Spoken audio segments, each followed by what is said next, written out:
am the president and CEO of the NATO Association of Canada, a charitable NGO dedicated to informing Canadians about the value of security and the importance of NATO. That's something that previously most Canadians didn't have to think about very often. With the global situation, with events unfolding, clearly Canadians have to be aware, informed, and also given some hope about the tools at Canada's disposal to help support international peace, prosperity, and security. NATO is an amazing organization. Multilateralism is at its heart. The idea of a non-zero-sum collaborative endeavor where everybody puts a bit in and gets a lot more out. The whole idea was born out of the death and destruction of the Second World War, and at its heart, an attack upon one is an attack upon all, is a dedication to our friends and our allies. That's what's at the heart of this, and it's about people. It's about relationships, and that is one of the most important things in our society.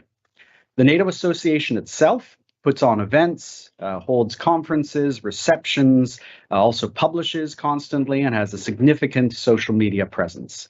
If you are interested in international affairs and are not a member yet, we do encourage you to join us and to constantly echo and enhance our message to Canadians that we do have the tools to make a better world and that Canada has to remain dedicated and capable of working in alliances like NATO.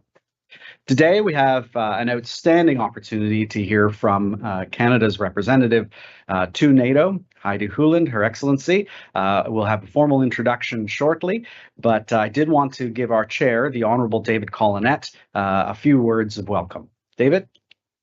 Well, thank you very much, Robert. Ladies and gentlemen, those watching, you've said it all and how delighted we are to have the ambassador with us today.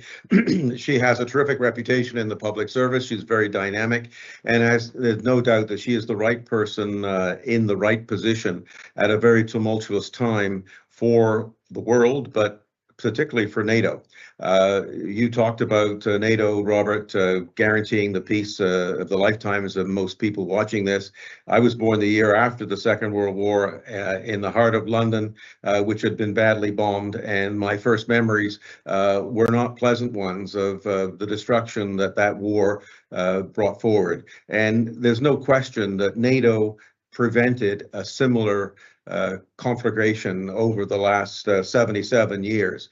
And of course, we have now the stark reminder of why NATO is so important with the Russian invasion of Ukraine, first in 2014 in Crimea, and then in 2022 for the rest of the country, the Donbass region. And that valiant struggle now is in its 5th year, and the Second World War only lasted 6 years. So it's brought forward challenges for NATO. Not the least of which is the ambivalence of the current American administration, though the ambassador was I think, on a panel with Ambassador Whitaker, the American representative to NATO at the big conference we had, Defense Association's conference in March, and I was pleasantly surprised by his conciliatory tone, and some of the things that Secretary of State Rubio has said have been very conciliatory. So we don't really know what the state of play is, except, as our Prime Minister has said, Canada cannot be looking over its shoulder. We have to work with our European allies to ensure that the NATO alliance remains very strong to deal with these threats, the threats that we've seen have been avoided over the last 77 years. So I'm very happy to be here today and welcome with you the ambassador, and look forward to her perspective, because she's on the ground there in Brussels. So she knows all what's going on, and hopefully she can give us some little tidbits of information that we wouldn't normally get through the news media. Welcome. Terrific. And I should say that today, speaking about Canada's greater interest and capacity, And of course, dedication through defense spending. Today is one of the days of the Canadian Security Exhibition in Ottawa, and it is the largest we have ever seen, including the attendance of Prime Minister Mark Carney, which has never happened before as well. So let's get into it. The NATO Association has at its heart an amazing group of volunteer interns, and we have two of them today who are going to be having our conversation with Ambassador Hulan. So Matthew, Daria, you're terrific members of our team. Thank you so much for putting your hands up to take this conversation on, and let's get going. Please introduce Her Excellency. My name is Matthew Sunil, and I am a senior editor at the NATO Association of Canada. And my name is Daria, and I'm a program editor team lead at the NATO Association of Canada. Before we begin, I would like to introduce our guest. Ambassador Heidi Hulan is Canada's permanent representative to NATO. She brings extensive experience in international security and multilateral diplomacy, having served in senior roles at Global Affairs Canada, including as Assistant Deputy Minister for International Security and Political Affairs.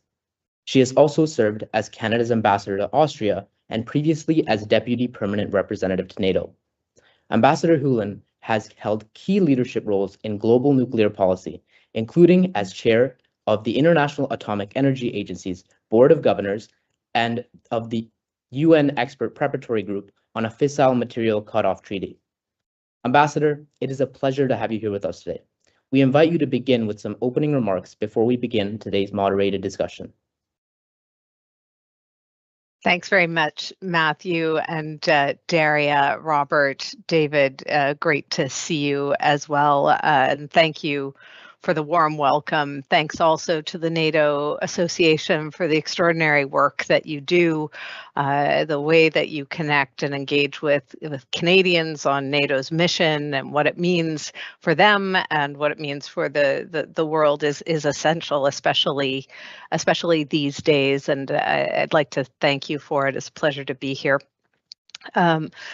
I'll start by just saying what I said at the Defense Association conference that David Collinet mentioned, which is that NATO's in a period of absolutely exceptional change, a period in which we are prioritizing defense deterrence, warfighting ability, self-reliance, transforming defense spending into defense capabilities, and focusing on specialization, to a certain extent, regionalization. So that is a lot of change right now within the organization, but really essential change given the environment that we're living in.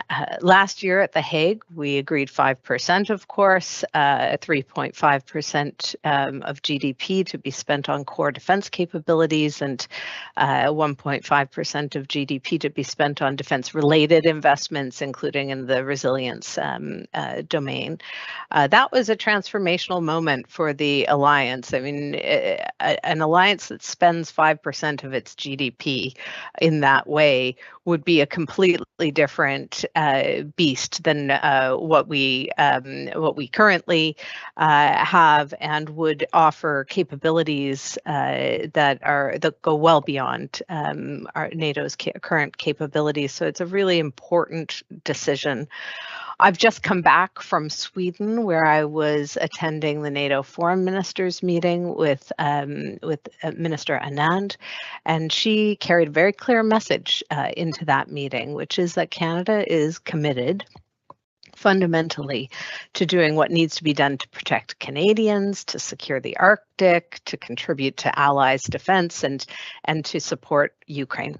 Now we are heading towards the Defense Ministerial in June, and then a NATO summit in Ankara in early July, at which not only this transformation I've just mentioned, but also progress on defense industry will be very much front and center. I'll just maybe conclude by saying, we live in an incredible time. The threat horizon has very much expanded. And we have to go more places, do more things against more capable adversaries than ever before, and that requires a really deep level of understanding at the societal level about what needs to be done to meet the moment, and what kinds of investments that will require.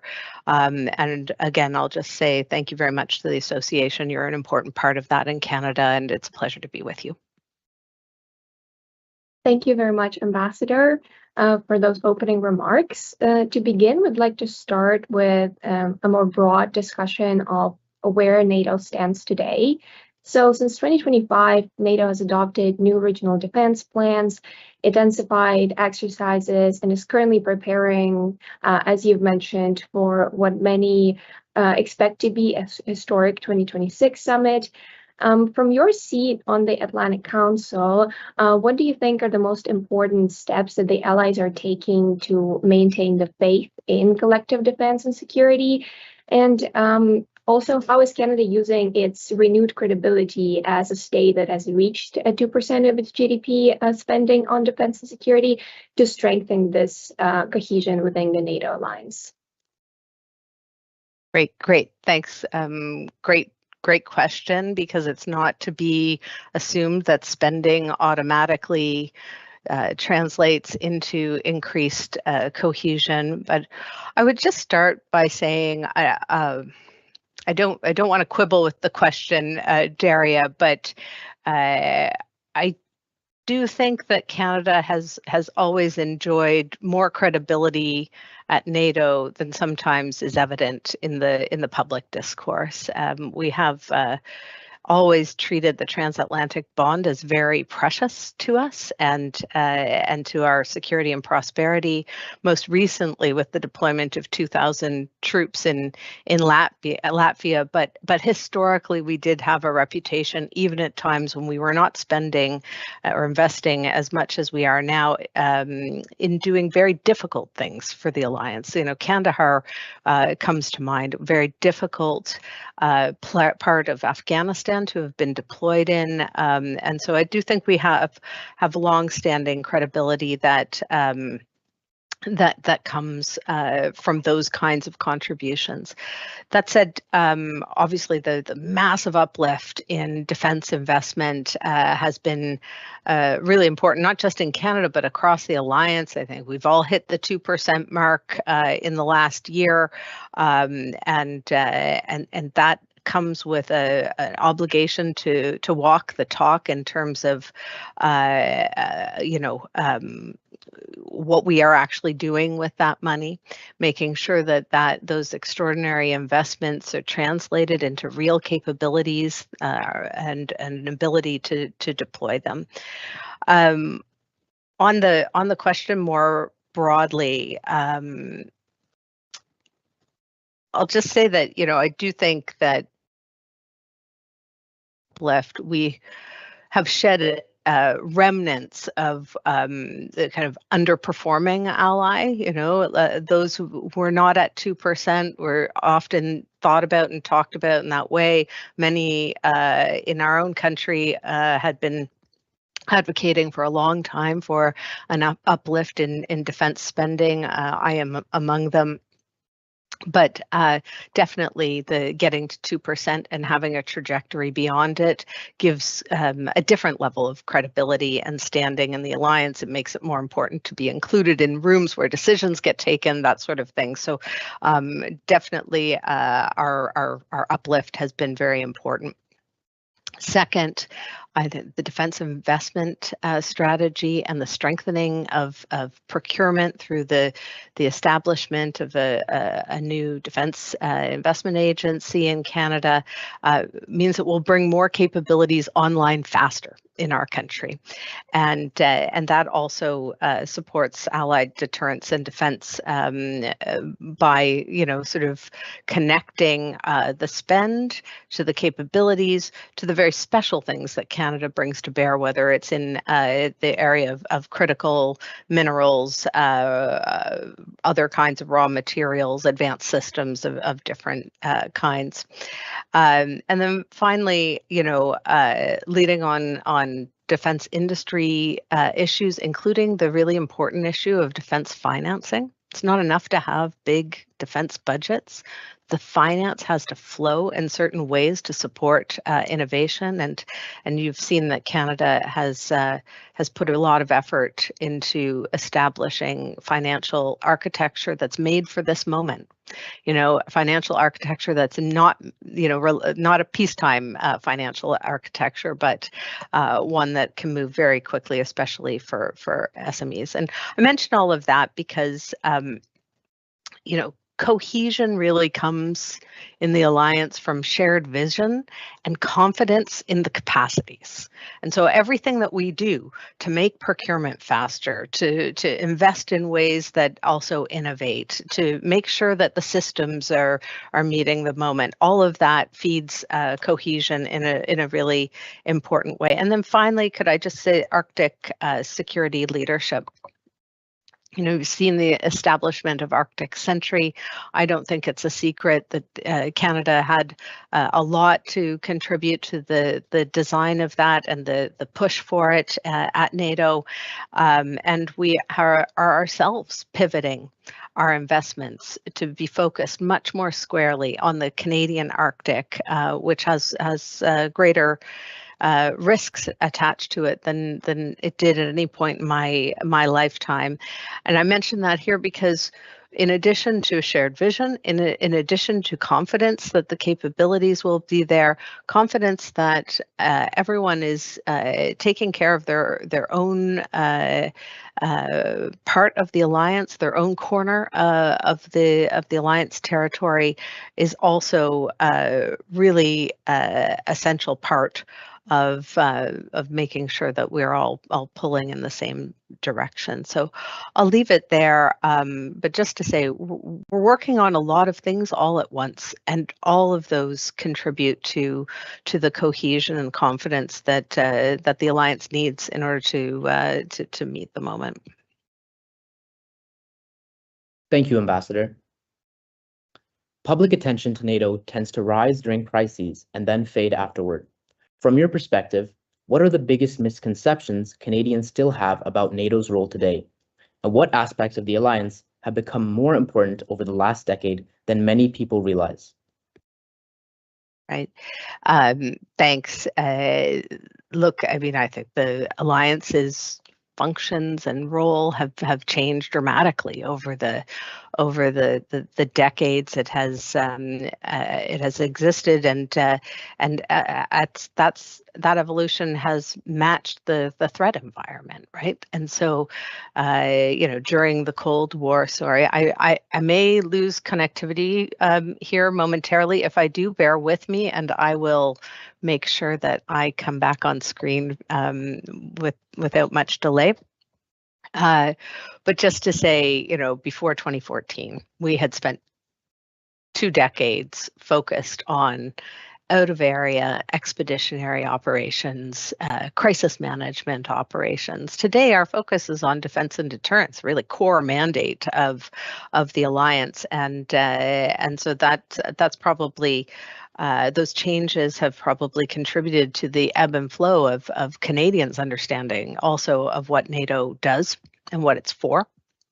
And so it's really good to have as many opportunities like this as we can to talk about that. Biggest misconception about NATO in Canada, in my view, is that NATO is something that Canada does in Europe and for Europe. And, it's always been a matter of foreign policy and defense policy priority that European and Euro-Atlantic security has been seen as really core to our own security and our prosperity over the long term. It's one of the foundations of our economic stability, our political system, our cultural and values community, etc. Europe has really been, of course, along with other partners, but Europe has been a big part of the backstop on the whole international order for many, many decades. And as Ukraine has shown, when there's conflict, war on the European continent, even the secondary effects of those conflicts are themselves strategic in character. That is not true of war everywhere, and so really shows the significance of the Euro-Atlantic zone. And of course, you know, a strong, free, prosperous Europe is also a security provider for Canada. It is our strategic depth from threats.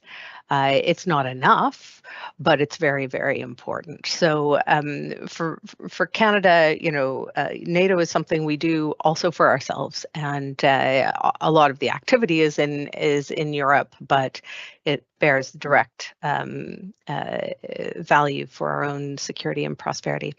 The second misconception that I would flag is the notion that NATO's not relevant to us in the same way as it is to Europe because we're so safe, thanks to our geography, thanks to the superpower neighbor that we have. And it's really difficult to blame people for thinking in that way. Conflict does seem far away when you're in Canada.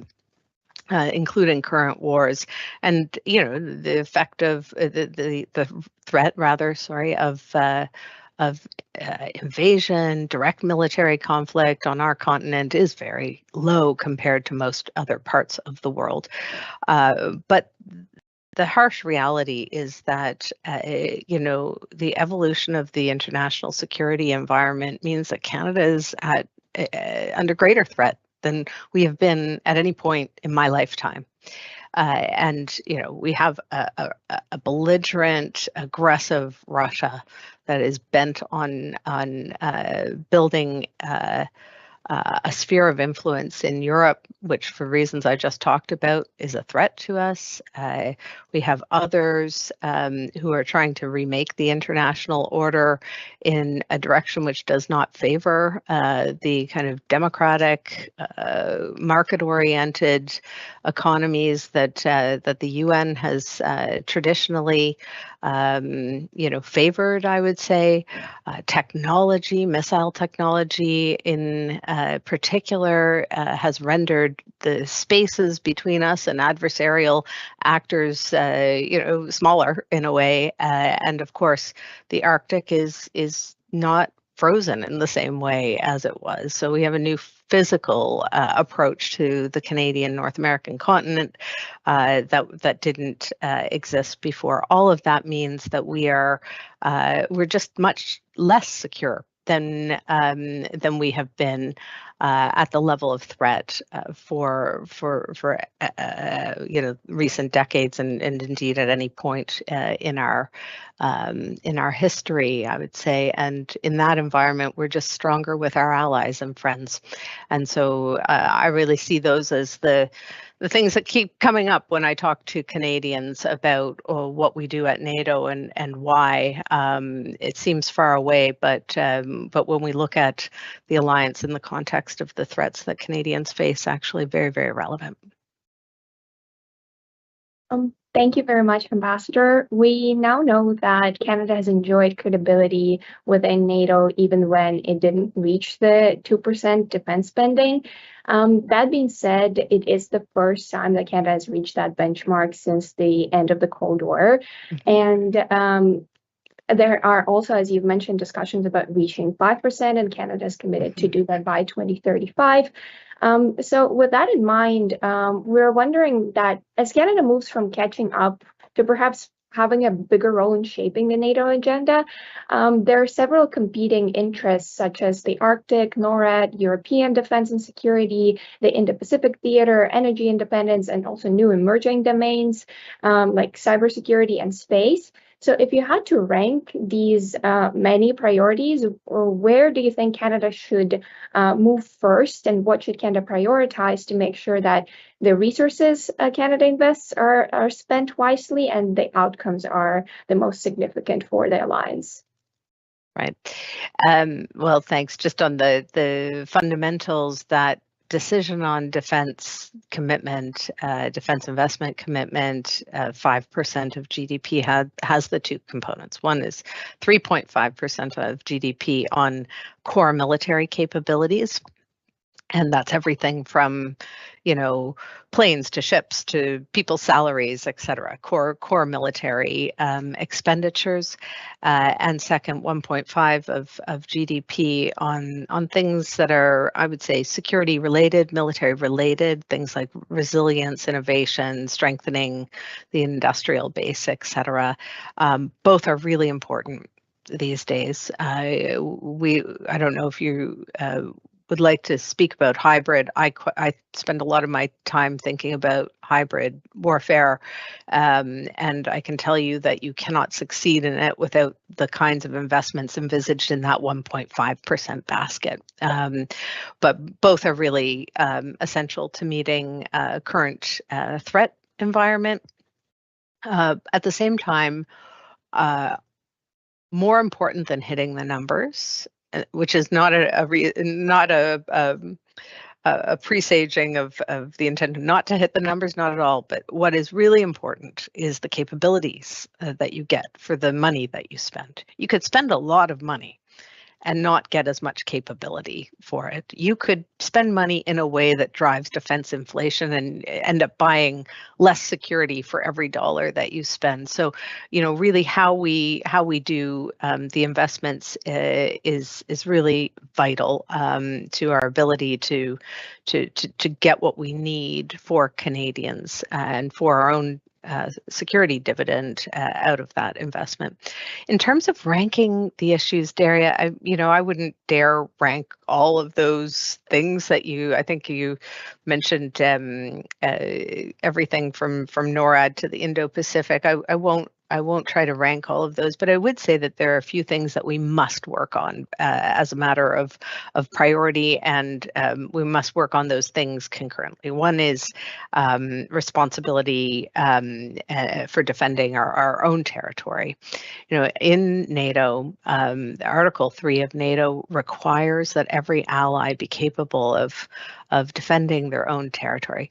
That's a much different task in Canada than it is in most NATO allies, right? Just the sheer scale of our country makes that a dramatically different task, but it is one that we have to focus on, not least because of the changed security context in the Arctic. I don't want to overstate it, but our geography doesn't protect us in the same way as it once did, and so securing the Canadian Arctic and the approaches to not only NATO territory in Europe, but also the approaches to our own west and east coasts is very important. Second, we need to deter and defend against Russia on the European continent. That is a priority right now. The way that the war in Ukraine ends will have very long-term impact on European security, and whether we end up with a victorious, emboldened Russia at the end, or a defeated, unhappy, frustrated Russia at the end. Both of those things have security implications of different kinds, but certainly an emboldened Russia is not one that we would want our European allies to be having to contend with. So supporting Ukraine, strengthening the eastern flank, generally making sure that we can deter and defend against Russia's malign intent is really, really a priority for us. And you've seen the commitment that we've made in Latvia and that we will continue to make there. And then finally, as I just mentioned, we need to support Ukraine for a victorious outcome, a strategic victory in the war that they are currently fighting. Although we have to prioritize for impact, we really have to do all of those things right now. We have to strengthen at home. We need to strengthen along the flank, and we need to support Ukraine. Those are three top priorities right now for us. So I'll just conclude by saying that, not everyone can be everywhere.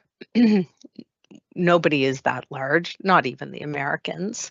And so as that threat environment has expanded, or the horizon has expanded, it's really pushed a lot of put a lot of pressure on us to specialize and to regionalize. So you see a lot of activity right now, the Nordics working together, the Arctic allies working together, the Baltics and the Nordics working together, because they have very specific geographic realities that they are best placed to confront. And so one of the things we're going to have to contend with over time is, how the alliance operates together when we are really a collection of countries that, yes, work together, but work even more often in a regional context. So I'll leave it there. Thank you very much, Ambassador. The High North is becoming increasingly more crowded, with Russia deepening cooperation with other major powers on infrastructure and security. Given this, how do you think NATO and Canada should strengthen deterrence and presence in the Arctic while preserving the region as a zone of low tension? Right. Well, look, for decades, we were able to manage the Arctic cooperatively with other Arctic states and keep it as a region of low tension, high north low tension. You remember that that phrasing probably. That is still what we want. It's not in the strategic interest of any Arctic state for the Arctic to become a theater of conflict or to become militarized in a dramatic way, but we are clear-eyed. I mean, the Arctic has undergone a major transformation. Neither the European High North or the Canadian Arctic are completely benign in a security from a security standpoint, and of course, relations with Russia do not permit cooperative management of the Arctic right now. To say nothing of the kind of changing environmental and climate-related realities, especially in the Canadian Arctic. So we just have to deal with those realities. What do we need to do at home? Well, look, enhanced vigilance, more physical presence in our own Arctic, not always through the military, but often also through exercises, etc. Establishing permanent presence in the Arctic, establishing the ability to operate across the Canadian Arctic, all of that, expanded maritime and space sensors so that we have domain awareness in the Arctic, expanded scrutiny of foreign vessels, including research vessels whose behavior is not always benign in character.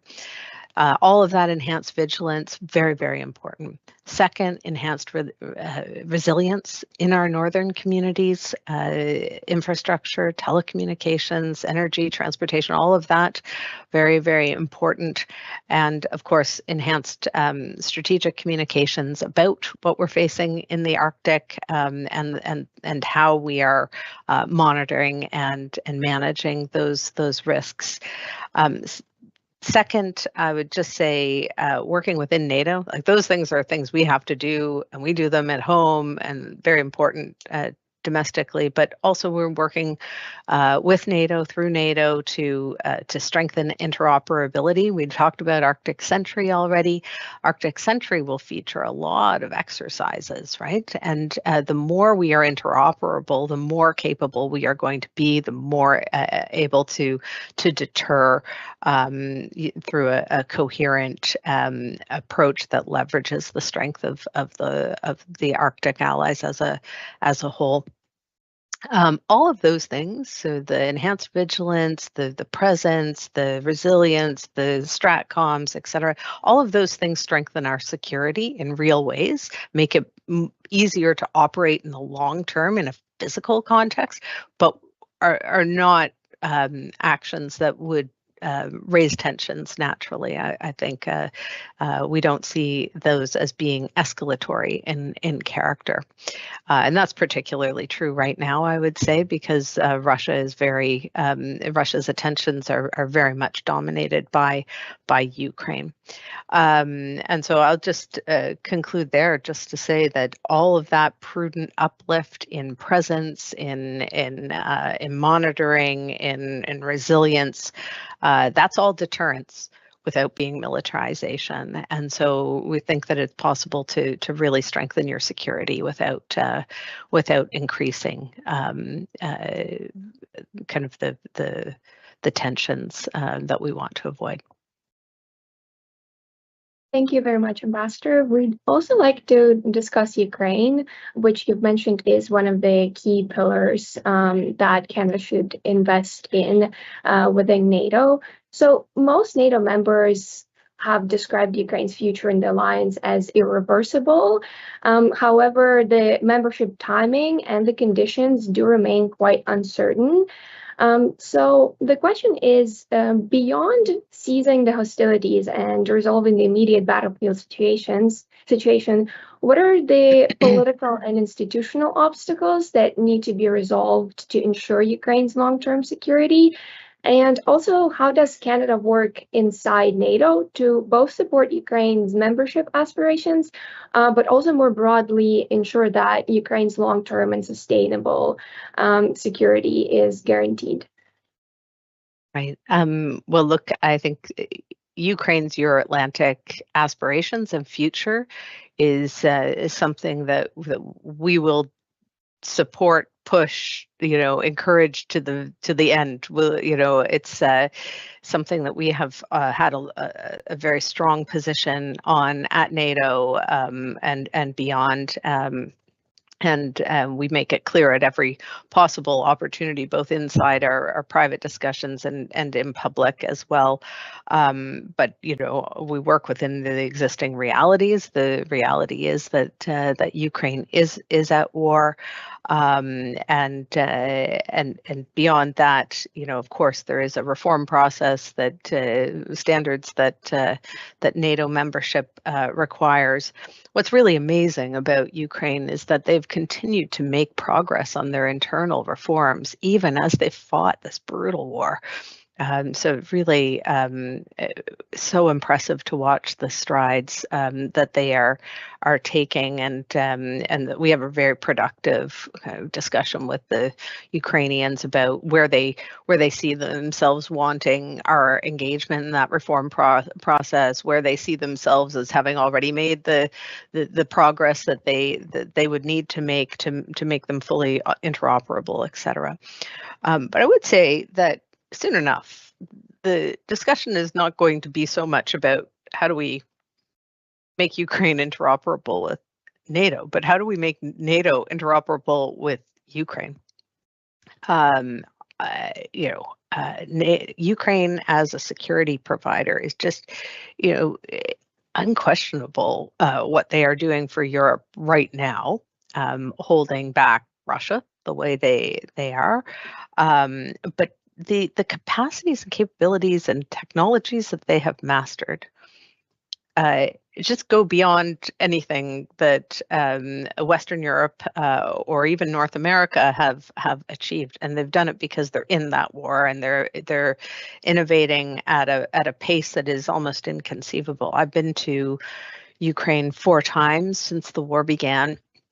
Most recently last fall, I went to the front line, met with battlefield commanders. They described for me the method of the feedback loop that they have for learning battlefield lessons and feeding those into the production of the next round of munitions and drones, etc. And it is just a very different thing than NATO has ever confronted. So, not only does Ukraine have mass, they have 130 brigades. I'm not sure that the rest of Europe combined has 130 brigades. So just they have the military, and they have kind of uniquely in Europe mastered the task of fighting in the drone war and in an AI-driven war. And so, our question soon enough will be, how do we make ourselves that capable on those fronts and make ourselves interoperable with the Ukrainians who are the pacing skill set right now militarily.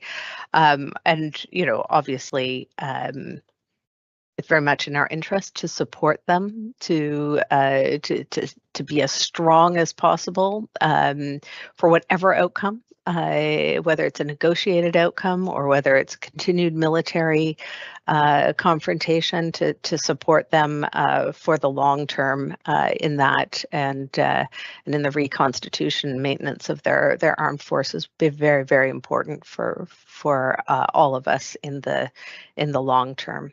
So, we see them as as a partner now, a very special partner to NATO. We'd like to see them as an ally.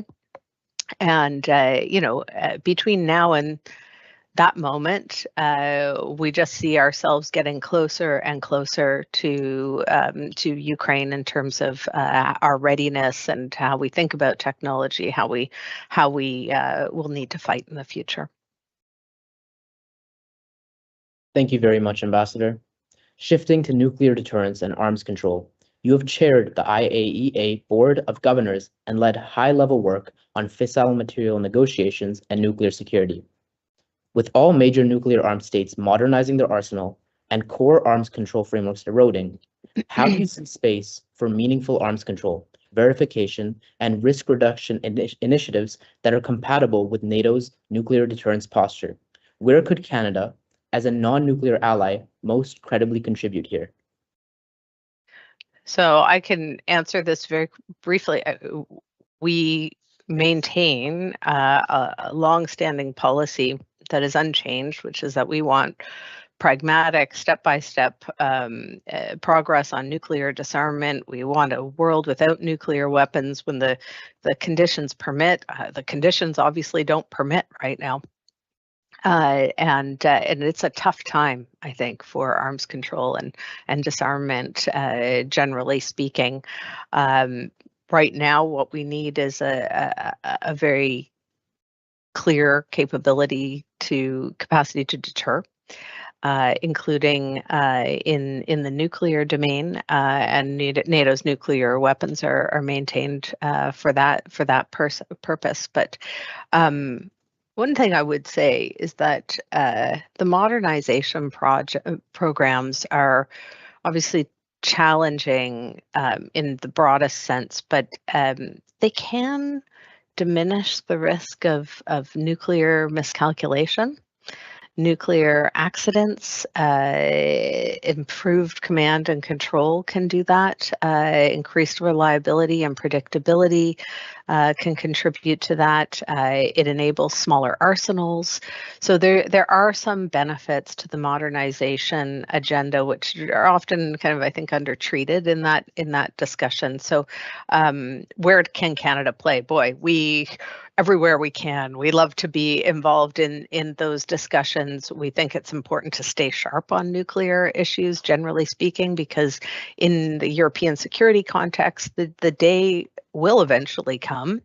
I don't know when it's going to be. It doesn't feel like it's going to be anytime soon, when confidence building measures and security architecture that would include, arms control will again be possible, and you don't want your skills and knowledge set to have atrophied when that moment arrives. That's when you need to be able to put ideas on the table. So we maintain a very active role in a coalition of like-minded middle powers called the Non-Proliferation Disarmament Initiative, where we work on those things and sort of keep a candle lit for the time when more progress will be possible.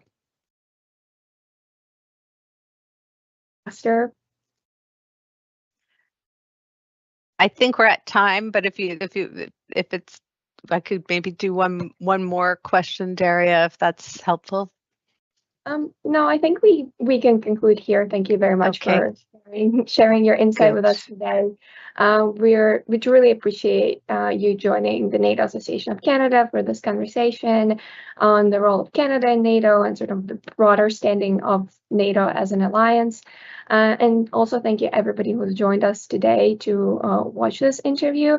And I will now pass it back to our president, Robert Baines, to deliver concluding remarks. Just very brief concluding remarks. I wanted to thank both Daria and Matthew for taking us through this. Ambassador, an absolute pleasure. And David, any last word from you? No, I think I've had my say. It's a very good presentation, Ambassador. Thank you so much. Just one thing, Ambassador, what's the mood like at HQ? Just curious. The mood is busy. I would say busy, as we were talking before we went on online streaming.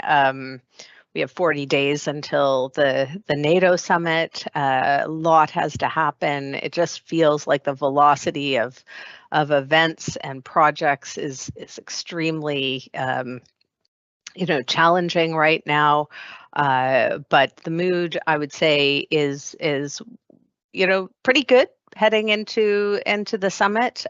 Pretty strong confidence that we'll be able to demonstrate also to our American colleagues who have been pushing Europe to take more responsibility for its own conventional defense, that Europe is in fact doing exactly that. And of course, Canada is doing the same in our own country. So looking forward to that. Very much looking forward to advancing things on the defense industry front as well. And really, sort of keeping on. Ultimately, I would just say that I've spent my whole career in multilateral organizations almost, and it's often talked about in Canada as an end in itself, but it's really multilateralism is a tool for getting things done and advancing your foreign policy interests. And I've never worked anywhere where that is more real on a day-to-day basis than NATO, and it feels good to be part of it. So thank you for having me. I hope we can do this again sometime, maybe in person. Yeah, definitely. We're honored to have you representing us, and thanks so much to you and the whole mission. Thanks very much. Good day. Bye-bye.